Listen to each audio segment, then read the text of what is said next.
All right.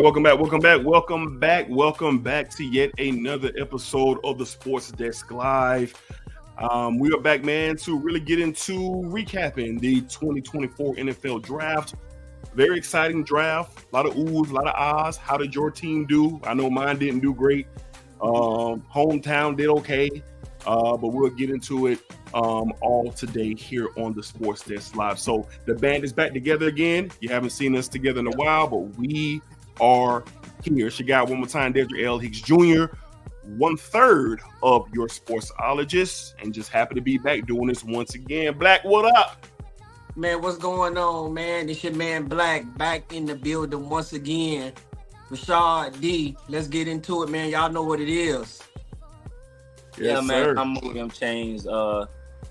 Haven't seen y'all in a while, man. Hope everybody's doing good. Hope everybody is being prosperous in their life, man. We gonna get this 2024 season kicked off, man. Yes, sir. Absolutely. So, as mentioned before, we are here to discuss the NFL draft, the 2024 NFL draft.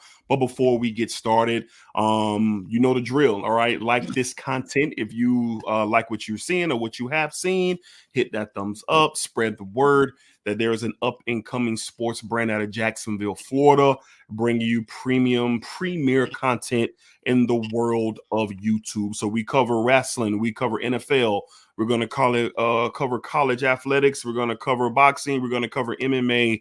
The Sports Desk Live is where you can come and get a realistic and maybe even favorable take on sports. It just depends on how we're feeling on that day. All right. So, fellas, let's go ahead and jump into it. Let's recap the 2024 NFL Draft, such a monumental event for a lot of young men's lives each and every year to accomplish their dream, accomplish their goal, making it to the National Football League. So let's start at the top. The number one overall pick in this year's NFL Draft, quarterback Caleb Williams out of USC. Let's go around the block.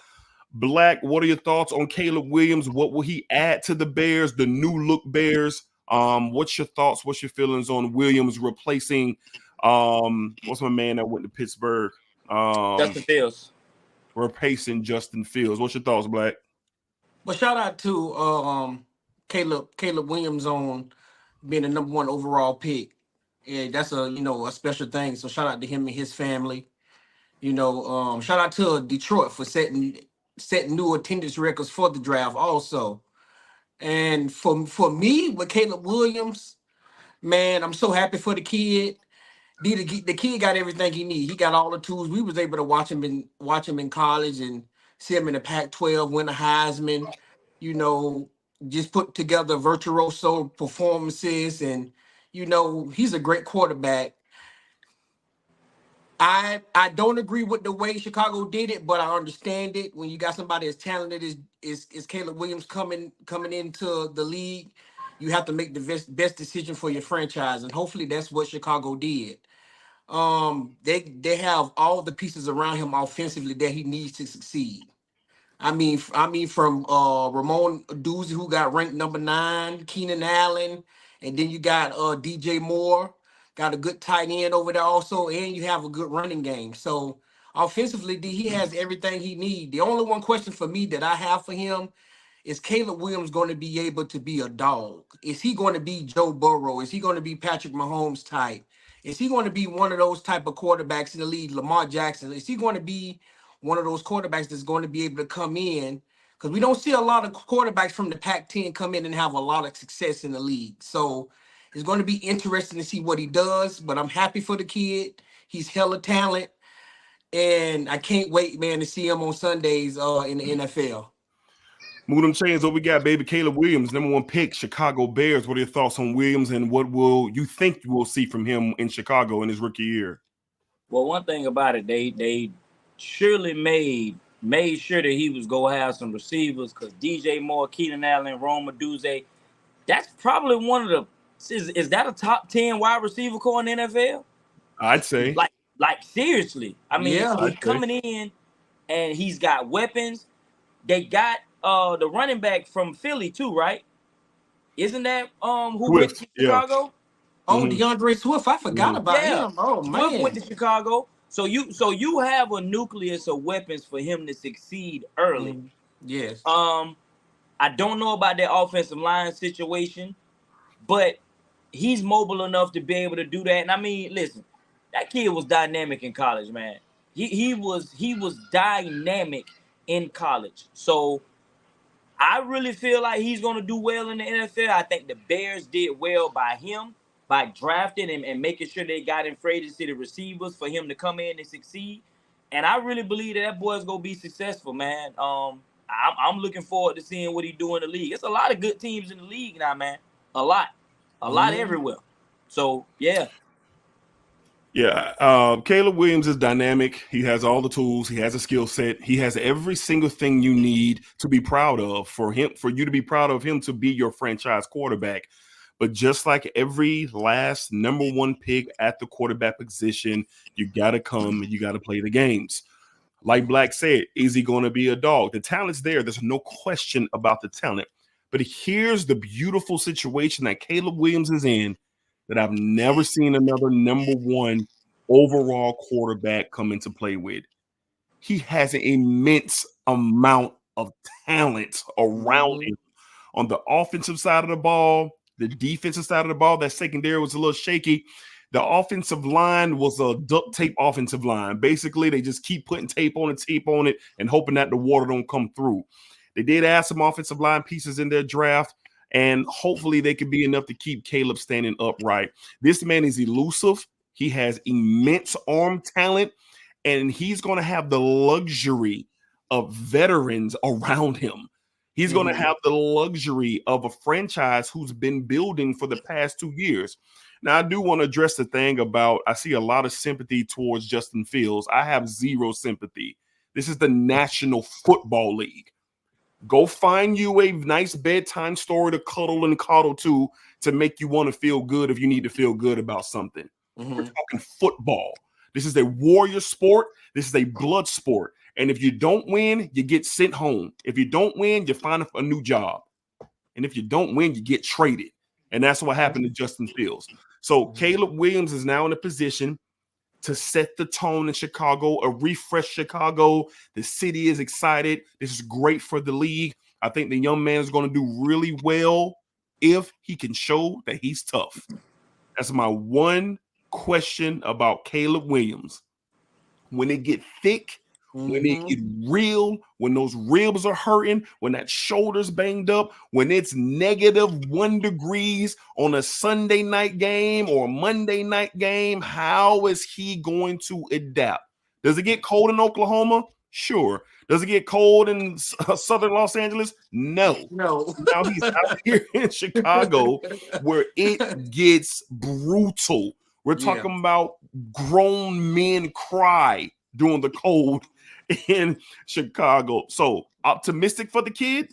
I think he has all the potential in the world, but we got to play the games. But I'm going to bet on the good side of Caleb because of his foundation. It's not like Bryce Young last year. It was tough to see Bryce Young play last year. It was tough to see this kid get absolutely mangled week in and week out and to go 1-15. That was tough to watch. Don't have a first round pick. Exactly. Yeah, you don't have any type of recovery for that. So, but they was able to move into the first round with the last pick. If y'all don't know if y'all remember, they was able to move into the first round. Yeah. But I got a question for y'all real quick. Is Caleb Williams been the #1 overall pick? Is this the first time we've seen a quarterback be the number one overall pick and come into a situation like he has as good as this? With the offensive I mentioned that a second ago. I don't think so. I don't think so. No. I can't. Well, recent memory. Can't remember one. I don't think so. I think this is an astonishing situation for this kid to walk into. I really do. So we're going to wait and see exactly how this all plays out. But shout out to Caleb Williams and his family, the city of Chicago. They really got something percolating out there. We're going to see how it shakes down. Let's go ahead and jump into the absolute shocker of not only the first round, but the entire draft. The Atlanta Falcons select with the 8th overall pick Michael Penix Jr., quarterback out of the University of Washington. They just signed Kirk Cousins, 6 weeks ago in free agency, gave him a monster deal, $100 million guaranteed, 50 million this year, 50 million next year, and then you'll see where the chips lie. But they take Penix, new general manager, new head coach Raheem Morris. Fellas, what are we thinking? Penix Jr. to the Falcons at 8? Black, what we talking about? I like it. Would I have took him a little? Could I have traded back to get him a couple spots? Yes. You don't know that. I don't know if I would have drafted him in the. Yeah, you don't know that. Because I really think Minnesota was already locked in with JJ McCarthy. That's who they wanted. So they drafted him at number 8. And I think it could have been a chance, in my opinion. I think it could have been a chance for them to draft him outside of the top 10, but he went number 8. So I'm happy for him. But it's nothing wrong with the pick. At first, I was like, man, it's crazy. They took him. I can't believe they took him that high. But when you think about it, how much longer really is Kirk Cousins going to play? Coming off that Achilles. And don't get me wrong, he got that 4 years, over $100 million deal. He professional bank robbing out here. His agent is like top notch. He got a top notch agent. Whoever his agent is, we need him. We need him. Right. Like Kirk Cousins has seen great money his whole career. He has. So I think they're trying to prepare for the future because they don't know how long they're going to have Kirk Cousins. Kirk Cousins is 34 years old. So how much football is he going to be able to give you? But I understand the pick. They gotta prepare for the future because behind him, who do you have? Who are you going to rely on? You have to get someone that you can bring with them offensive weapons that they have that can run the show. I actually like it. At first, I was a little hesitant, but I like the move by Atlanta to pick him as their future quarterback. And let's see what happens. I think Penix is going to learn a lot from Kirk Cousins as well. So I'm interested to see how this goes, D. Okay. Rashad, move them chains. What we got, man? Penix at 8 to the Falcons. I understood the pick when it first happened. Mm-hmm. I never did have a problem with it. I think I didn't realize how old Michael Penix was. So that was a little concerning too. But I mean, and his injury history and all that. But he's 2 years removed from those injuries. He played extremely well last year.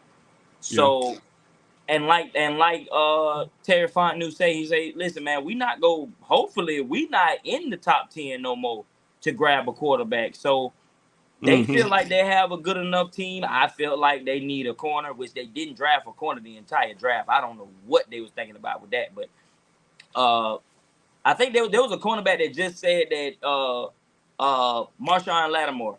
I think he's going to be a post June 1 cut, so maybe that could be an option. Him going from Gilmore. I heard today Gilmore. And Gilmore too. Okay, so those are two options of corners that they could get, veteran corners to step into that role, because I think on every mock they had them drafting either Dallas Turner or they had them drafting a corner, but they didn't do that. I don't understand why people had a problem with them making sure that their future was intact. And for them, they think that they're going to be a good team. They could win the NFC East. I don't know. But that's the mentality that they had. They feel like they had a good enough team. So they made the move for the quarterback they feel like they got. Hey, this is a quarterback league. When you have a conviction as a general manager to get the quarterback that you want, you get him. So, I mean, people can have a problem with it, but only time is going to tell what this boy is and if this is a good draft move or a bad one. We'll find out. I think the boy can play.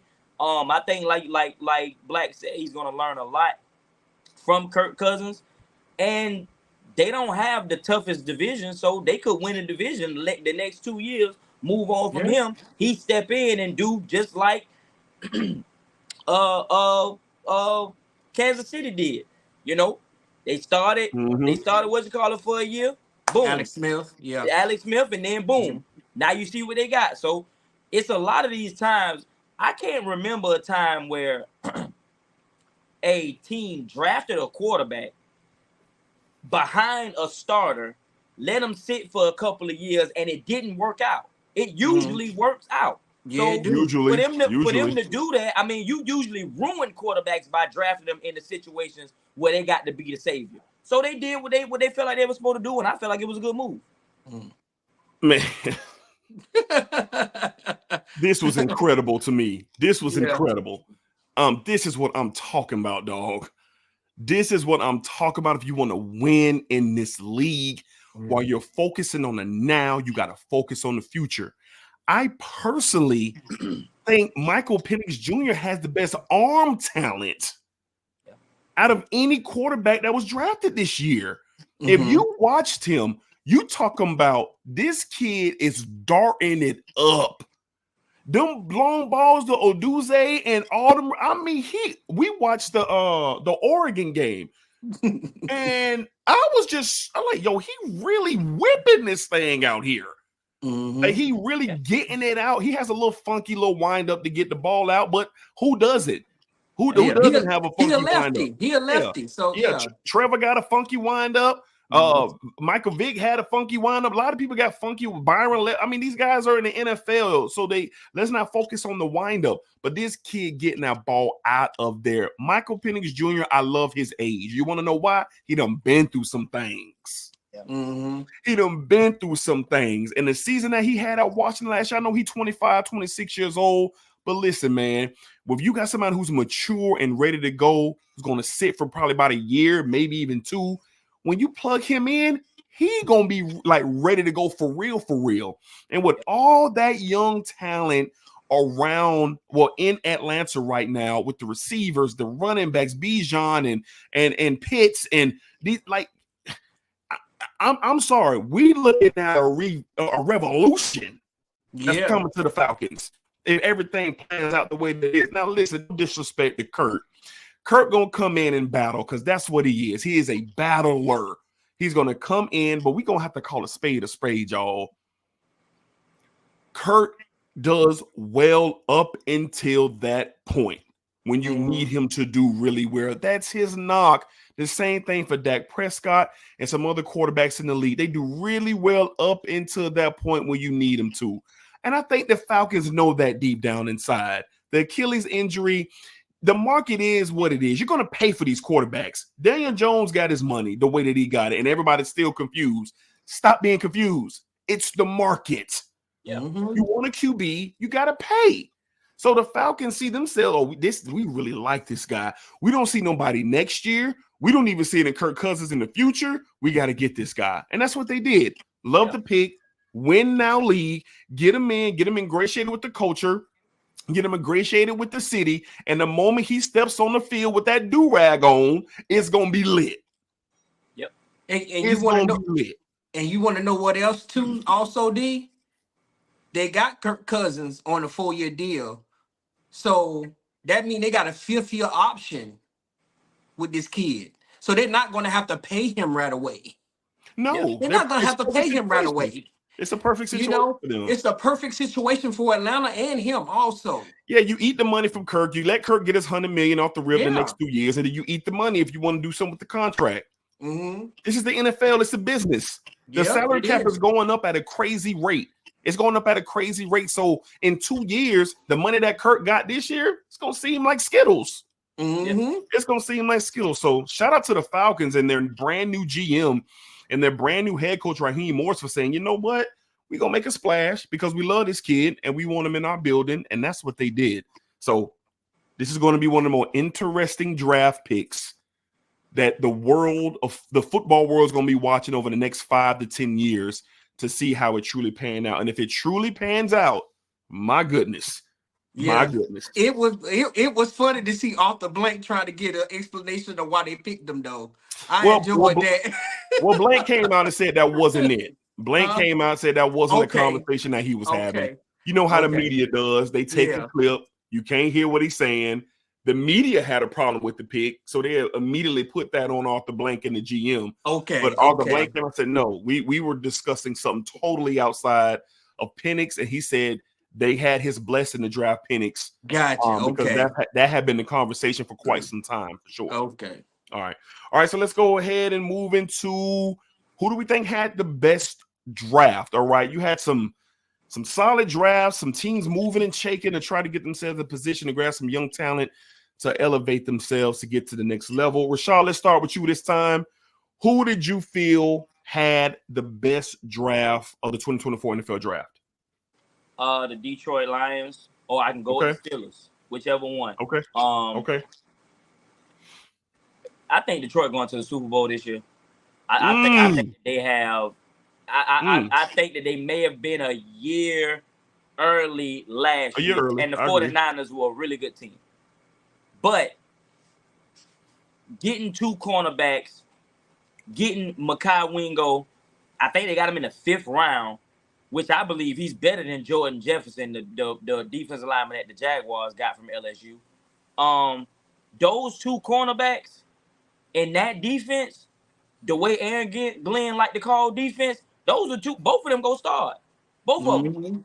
And that was one of the problems they were having last year is in their secondary. So they already drafted the kid from Alabama last year, Branch, to be the slot corner. Now they got 2. So they got 3 outstanding young corners now. And I just love the team. I love the draft. I love the way their GM goes about his business. I really love that draft. For Pittsburgh to go and get get their offensive line straight, go get that boy from Michigan to be their slot receiver. I thought they had a real, and Peyton Willis too. If Peyton Willis stay on the field, that's gonna be the steal of the draft. So I feel like I couldn't choose between both of them, so I had to give them real quick. I think both of those teams had really, really good drafts. Okay. Black, what's up with you, man? Who do you feel had the best draft in the 2024 NFL draft? Man, I like both of the teams Rashad picked also, but another team that I think going to be really, really good and nobody not really talking about them is Philadelphia Eagles. The Philadelphia Eagles, I don't know if people understand what they did in this draft. The Philadelphia Eagles drafted 2 of the top 4 corners in the draft. The number 1 corner and the number 3 corner in the draft they got on their team. And not only did they do that, they got I'm so depressed. They got a Swiss Army knife in Will Shipley. Bro. They got my big body receiver down there, Johnny Wilson. Bro. Like, I'm like, and they got Jeremy Trotter, the nasty linebacker from Clemson. Like, what they did, man, in this draft at the top, to be able to get Quentin Mitchell in the 1st round and then get Cooper DeJean in the 2nd round, that's big time, man. That's like making moves. Make moves that's going to make your team better. Cornerback was they need, and their first 2 picks were cornerbacks. Yep. Two top 4 cornerbacks in this league. I love what Philly did. Did something that can get Philly back to a Super Bowl, man. All they got to do is put it together. And on top of what they already had, they just re-signed A.J. Brown to a new contract. They got Devontae Smith locked down. And they done took care of the defensive side of the ball. Stop. He gonna have an aneurysm on the doggone podcast. Because D know it's true. D know it's true. Philly killed this draft. Right along with the 2 teams that Rashad said, those 3 teams have to be the top 3 teams in this league. Yeah. With the best drafts. How does Philly keep doing this? They making moves, bro. How does Philly keep doing this, dog? Trade them picks and move up and get your man. How does Philly keep doing this, dog? I'm sitting here and I'm watching this travesty. And when I say travesty, I am a born and raised Dallas Cowboy fan with an obscene amount of love for my hometown Jacksonville Jaguars. But if you cut me open right now, that blue and that metallic coming up out of me. To draft the 2 best corners? The 2 best corners? Then you get a big body receiver, so you don't have to send AJ Brown down there to get his head knocked off no more. You can just send both the big body boys down there. Then you got little Devontae coming underneath. Oh, let's not forget about Saquon coming around the other side. And Will Shipley. Why are we in the position that we're in Dallas? The Philadelphia Eagles, I hate them. I hate the Eagles. I'm going to say it again. I hate the Eagles. But they won this draft. I gave them an A+ because you know what they did? They retooled the offense. They got more power in the backfield. Swift, and I forget the other back because he's missing my name. They two scats. They scat backs. They come in trying to find a hole and get out of there. They say we finna pack this lunchbox. Yep. And you're going to have a long day at the office if you got to come over here to Lincoln Financial because we got that weight with us. Yep. And then you got big pass catchers that's going to bruise you. You can't replace it, Jason Kelce. You can't replace him. You can't. Hall of Fame center, Hall of Fame line. You just can't replace him. But they bringing in boys who eat cornbread, steak, and whole milk for breakfast, lunch, and dinner. Yeah. Yeah. The Eagles won the draft. I'm so bothered by this because Howie Roseman and that front office for the Eagles, it's like they just got the juice right now. The last 3 years, free agency, trade market, and the draft. Yeah. I mean, I hate to say this, but it's only a matter of time before they hoist the trophy. Yeah. It's only a matter of time. Yeah. And Jalen got his money. They doing all this with Jalen getting his money. Yeah, all this with Jalen getting his money. And they done paid his receivers. They done paid the receivers. They locked in. Everything. I mean, but they got to replace that center though. They do. They got to replace that center. Because that Philly push. That was him. Philly special, yeah. Yeah, that was him. That was making that happen. Yeah, it was. They did draft for offensive lineman in the draft also. So, that's a potential. Yeah, it could be somebody, but we'll see what happens. Yeah, I'm bothered. I'm bothered. I'm disturbed. Yeah, and I'm having a difficult time processing all of this. But I have to be real and I have to be honest with you guys. The Philadelphia Eagles got an A+ to me in this draft. How can you not? Mm-hmm. How can you not give them an A+ for this draft? So that's just what it is. The Eagles, I gotta agree with Black. I was gonna go the Chicago Bears as well. Because to get a Duze, to line them up out there and to really be able to spread the defenses out, because this is a grown man at this wide receiver position, Roma Duze. Mm-hmm. Yeah. This is a grown man, and he wrecked shop in the college last year. Mm-hmm. And I got a feeling he's going to bring that same mentality with linking up with these veterans like Keenan Allen out there in Chicago. So I want to show love to the Bears as well. They got the number 1 pick. They sold up the offense. The offensive line is duct tapey, like I said, but we'll see. But got to give it to the Eagles. All right, I'm going to kick this one off. Who had the most disappointing draft? Lord Jesus. I'm done. I'm done. I'm done with you, Jerry. I'm done with you, Steven. And if you just so happen to see this and you just so happen to hear this, why are you doing this to me? I'm not talking about nobody else. I said to me. To me. We did nothing in free agency, Jerry. You want to sit up here at this post conference and say, well, we had a draft of all drafts and we found some diamonds in a run. You better. No. You better, Jerry. Oh, man. Because we are in serious trouble in Dallas. We got a quarterback on his last year of his contract. And if I'm Dak Prescott and I know he got some pull in Dallas, I probably want to get up out of there. I probably want to get up out of there if I'm Dak Prescott. CeeDee Lamb, Michael Parsons is all that we got. And they're going to triple CD next year. You got Zeke back.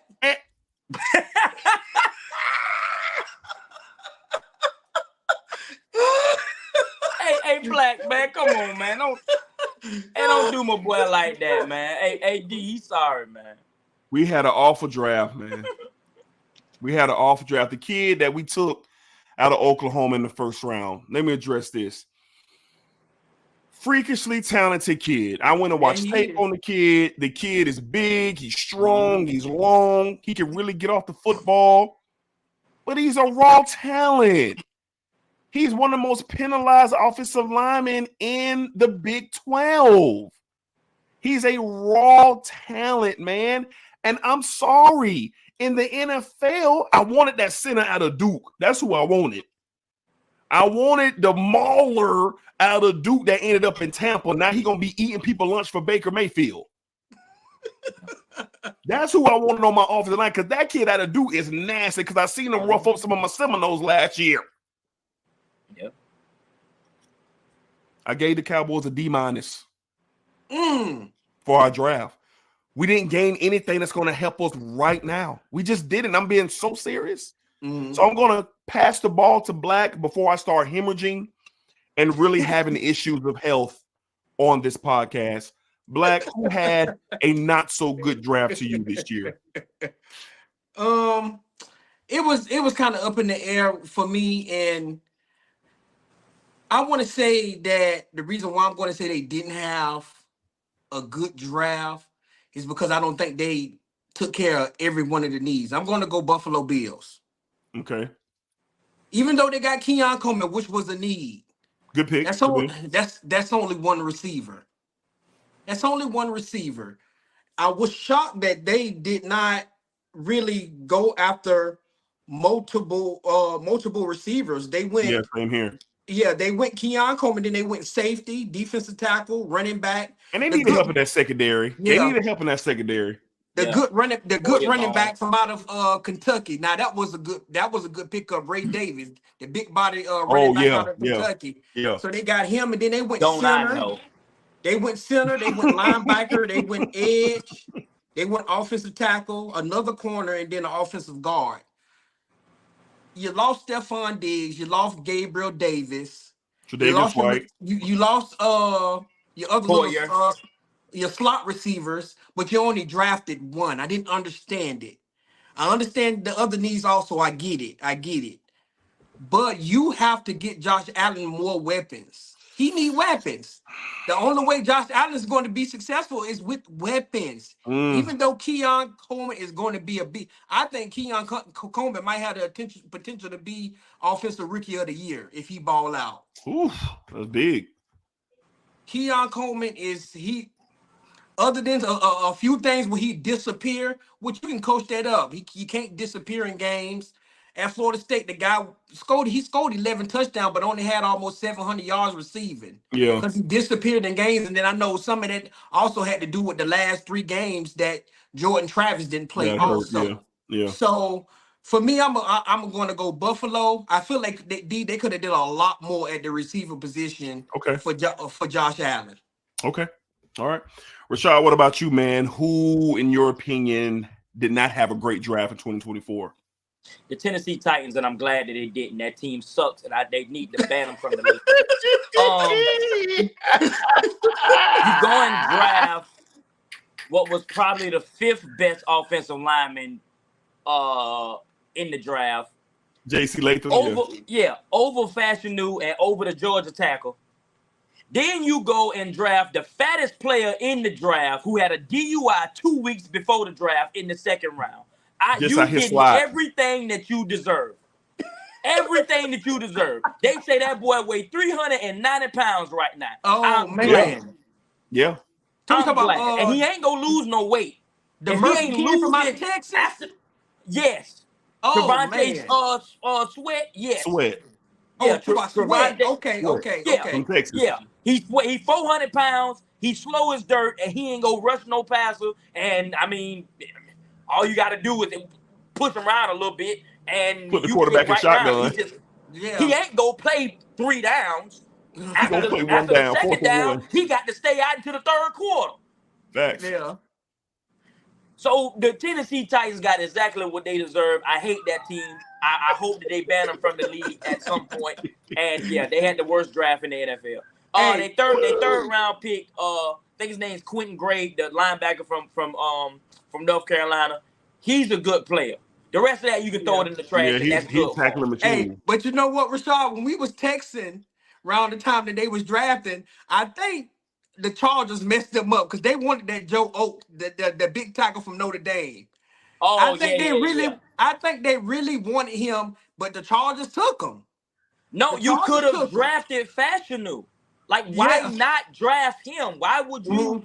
They reached on every portion of the draft. They reached. They definitely. You don't know what you're doing, and I'm glad. That's good for you. I hope you're the worst team in the league. Me too. A lot of their breakdown in Tennessee was they took a lot of raw talent.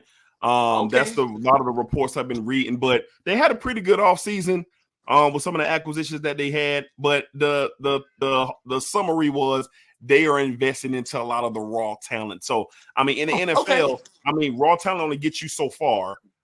So if these kids don't know how to adapt, then we'll see. So I'm with you. I hope the Tennessee Titans don't do well at all. I hope the Jags beat them both games, and we'll go from there for sure. All right, man. So let's transition into notable late round picks, some gems, some jewels, some guys that got picked in certain spots in the draft. I'm going to kick it off here. I just want to send some love to Jordan Travis, man.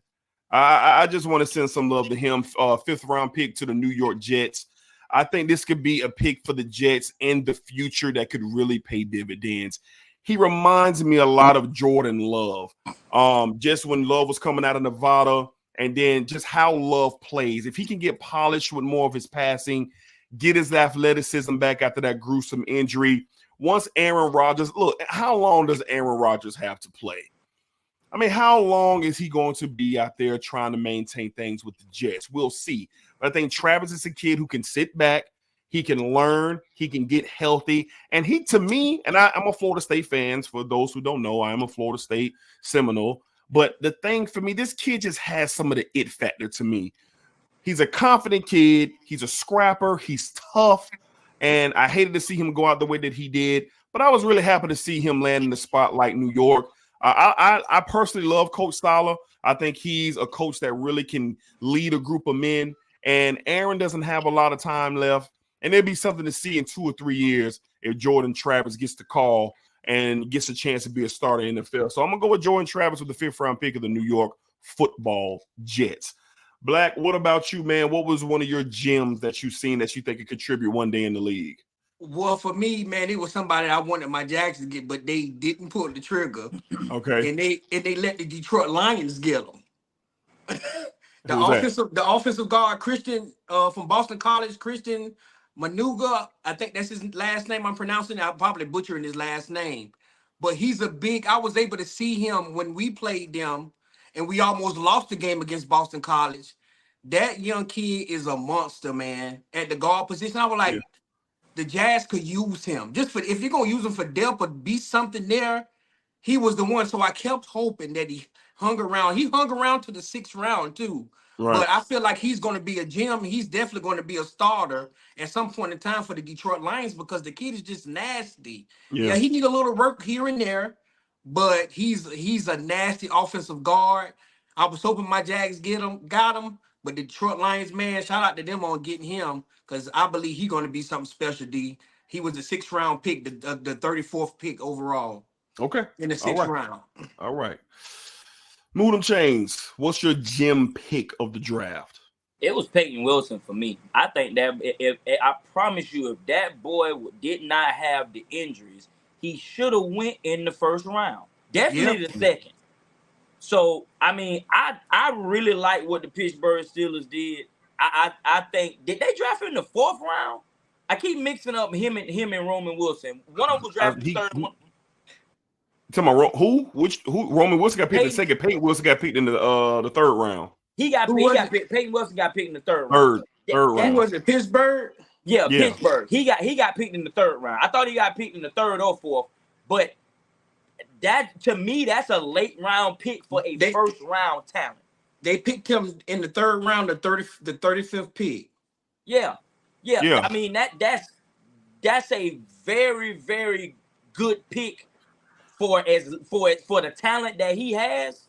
Yeah. that's a good pick. I mean, he like I said, he should have been in the first round. He probably would have been in the first round, but we go if that boy played for 4 years, he go be one of the linebackers, one of the Pittsburgh Steelers linebackers that we remember. Yeah, one of them great Pittsburgh linebackers. Yeah, man. Yeah, Yahoo Sports graded him. Yahoo Sports graded him as a B+ grade coming out, 6'4", 233 at the linebacker position coming out of NC State. So this guy, like you said, injury played college career, could have been a first round pick, but Yahoo Sports gave the Steelers a B+ for picking this kid in the 3rd round for sure. So great pick there for the Steelers. And I agree, a lot of teams, they got better. Some teams didn't. But the thing is, you got to play. You got to go on the field. You got to play. You got training camp, mini camp, all that's coming up. Football season is right upon us. We got a little bit of time here. As you can see, Black is wearing a Jaguars hat. As you can see, Moodham Chambers is wearing a Jaguar hat. So we got a few minutes left to spare. Moodham Chambers, let's start with you, man. We're down here in Duval County, Florida, down here in Jacksonville. Let's talk about the Jags for a quick second. Your thoughts on the Jags draft and how are you feeling going into the season with the new Jaguars that are in town? I really want to see. I don't like super fast receivers. I don't. I never like super fast receivers because the vast majority of them don't know how to control their speed. And when you fast like that and you as tall as he is, it's very difficult for those type of receivers to get in and out of breaks.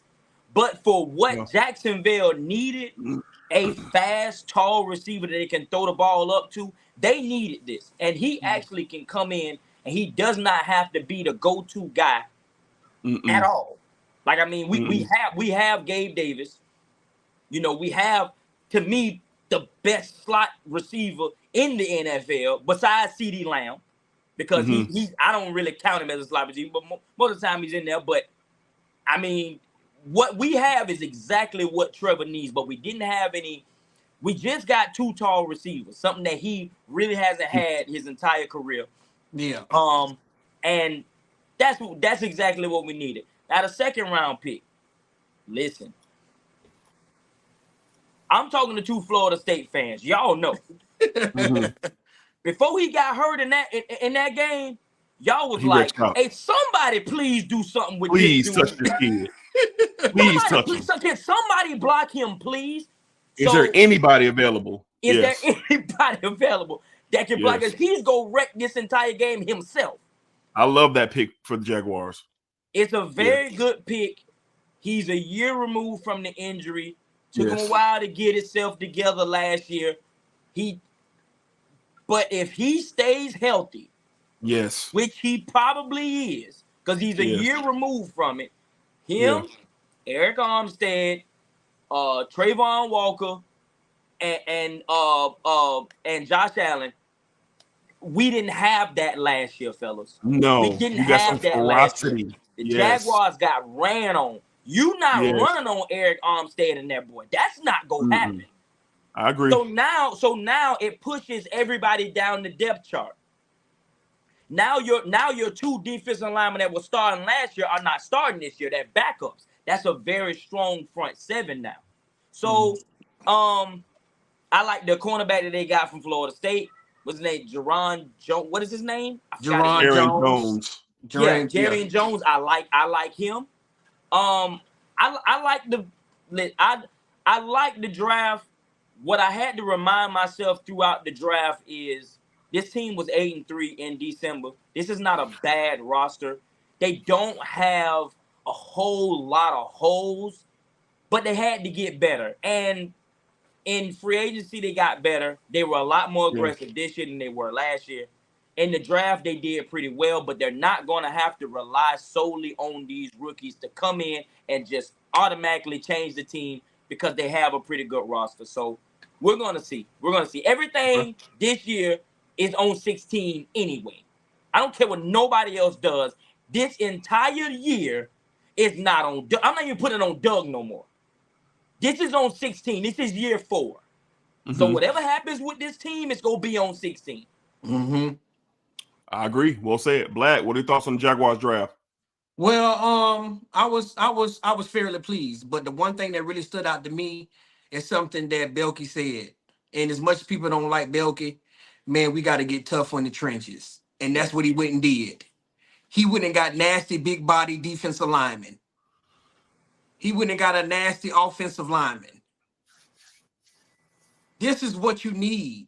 I understand people how they feel about the picks. Oh, we don't know what they're going to have. We don't know this. Listen, our defensive court. You got to go look at the history of the coaches we got in here now. Our defensive coordinator is one of the best D-line coaches in the league. Yeah. Go back to New Orleans when he was with Sean Payton. Yeah. Go to Atlanta last year when he had one of the top defensive lines last year. Yeah. Now he's here as our defensive coordinator. So having two big body defensive tackles, both of them. One, I know more about the Mason kid than the other kid that we got. I know a little more about him because we've seen him be able to wreck shop. If he can coach these kids up, which I think he will, I would be shocked if they're not. It's going to be some serious problems in the trenches. If I'm Josh Allen, Trayvon Walker, and those guys, I'm licking my chops. Amen. I'm licking my chops. Amen. Everybody said, "Oh man, we might need to go out and still add another veteran piece in the end." No, for what? What if they coach these boys up? Let's just say one of these boys come out and kill training camp. Yeah. Then what do you need another DN for? Because Trayvon getting better. He excelled. He went up. It's a big year for him this year too. Josh Allen had an amazing year, top 3 in sacks. He did. Like Jacksonville have all the pieces they need on the defensive side of the ball, and then you went and got 2 nasty corners. See, we know the kid from Florida State, but we also got the kid from Ole Miss, Prince, who was only scored on by the receiver that we drafted. Right. Yeah. Yeah. So we got 2 nasty corners too. Yeah. That could potentially be the future at some point. Yeah. Yeah. So a lot of people, the name's not flashy or what we doing here. Doug and Trent did what they needed to do. This team needed to be improved with nasty players and players that can come in and just work and get better under Ryan Nelson. And that's what I feel like they're going to do. I'm happy with Jacksonville, what they did in this draft. Everything that they talked about in the offseason before the draft, we need to get better in the trenches. They did it on both sides. They did it in free agency with the offensive line, and then they did it in the draft with the defensive line. That's all you can ask for. Now go and coach these boys up and let's see what get done. I'm happy with the Jaguars. I love what they did, D. Yahoo Sports said it perfectly. The Jaguars got tougher in this draft. That's what Yahoo Sports is summarizing the Jacksonville Jaguars draft. They say the Jaguars got tougher. And if you look at the bodies that are coming in here, you got some tough, gritty guys. Like Black said, you got some nasty corners. I mean, this Mason Smith kid, I remember going into panic attack mode, watching Florida State and LSU play. I remember having breathing problems because there was just nobody available to get their hands on this kid. And he was trying to eat Jordan Travis for dinner. So my memory is very fresh on Mason Smith. Now, a lot of people, Brian Thomas Jr., a lot of people are kind of because they wanted this and they wanted that. Go look at some tape on this kid. I think the taller bodies in the red zone are going to be key for the Jaguars. How many drives have stalled out because Christian Kirk is 5'9", and Calvin Ridley's right at, they say he's 6'1", but he looks 6 foot to me. And then you say all these other receivers, the only tall body you got down there is Ingram. Mm-hmm. But now you got these trees of Sprout, Gabe Davis, and now this Thomas kid. Now you got guys out there who got their heads above water. Trevor's 6'6" himself. Let's see if that changes things. So I like the pick because the value that he's going to add to the wide receiver position. If you look at a wide receiving core, when we're healthy, we're one of the most dangerous receiving cores in the league. I know we lost Ridley, but look at the talent that's around the Jaguars at receiver. I think that it could be more than commendable. Look, The city caught a bad break last year. Me and Rashad was talking earlier on the phone, and he highlighted something that I didn't even consider. The majority of the injuries from the Jaguars came late November, early December. Right around time we ramping up for playoffs, right around time we're trying to see what's up, and injury after injury after injury after injury started piling up. Yeah. We just couldn't recover from that. No excuses, but we just got to call the book for what it's reading. Yeah. That's what it read. So now a lot of pressure this year, though, is going to be the turn for the Jags. Trevor Lawrence, that beautiful blue-eyed, blonde-haired angel, Thor, all of the love that he's gotten. What's up, bro? What's up? Look around the league. Look at Jordan Love. My God. When I watched Jordan Love dismantle my Cowboys last year, go to the San Francisco 49ers and almost get them out of here, I said, won the game. 16 should be out here doing this. Yeah. So it's a lot of pressure on him this year. Trayvon Walker on the other side. Hey, buddy, it's time. It's time. And beefing up that defensive line, Armstead, my God, what a pickup in free agency. So the Jaguars are going to compete. They're going to be very viable to win the division. They're going to be very viable to have a high seed in the AFC, and we'll see what happens. So solid draft for the Jags. I give them a B-, but I agree with Yahoo Sports is that they got a little bit tougher. They got a little bit more nastier. They're not going to let's call it what it was. How many times did somebody say the Jaguars were soft last year? A lot. A lot. Very soft. A lot. And I think the tone is going to change this year. So we'll get more in-depth with more Jaguar talk with the schedules and everything as we move into season 2 of the, what is it, Rashad? The weekly Jaguars matchup show. Jaguars matchup show. And we'll get more in-depth with more things Jaguars as we get ready for the season. So appreciate everybody watching tonight. That's going to conclude our draft recap special here on the Sports Desk Live. A lot of things that we could still be talking about because you have 7 rounds and you have 30 teams in the NFL. So it's a lot of things, but these were just some of the highlights for us that we wanted to come and talk to you guys about. Please leave comments down below. What are some of your highlights of your draft? Who was your favorite team? Did they do well? Did they not? Did you hate the picks or did you love the picks? So let us know how you're feeling about your team down below in the comments. All right. So we appreciate all the love. We appreciate all the support. Continue to support us, y'all. We're back. We're fresh. We're going to be putting out more consistent content on a regular basis. And the Sports Desk could be some place where you're going to get dependable content as we continue to move on in the future. Fellas, anything before we wrap up this episode of the Sports Desk Live? Black, what's up? Appreciate all the love. Happy to be back, fellas. Let's keep working, man. Absolutely. Moodum Chang, what's up, baby? Listen, man, nothing. When the schedule come out, y'all will see us again. We got a lot. We be talking about a lot of different things that we gonna do with the Sports Desk this year, man. So y'all just keep rocking with us, man. We gonna get better and better. We gonna keep giving y'all this good content. Absolutely. So again, hit that thumbs up, hit that subscribe button if you're rocking with what you've seen today or something in the past. We greatly appreciate the support, and we'll be back very, very soon with another piece of content right here on the Sports Desk Live. Y'all be cool, take care of yourselves, and we'll see y'all on the next one. All right.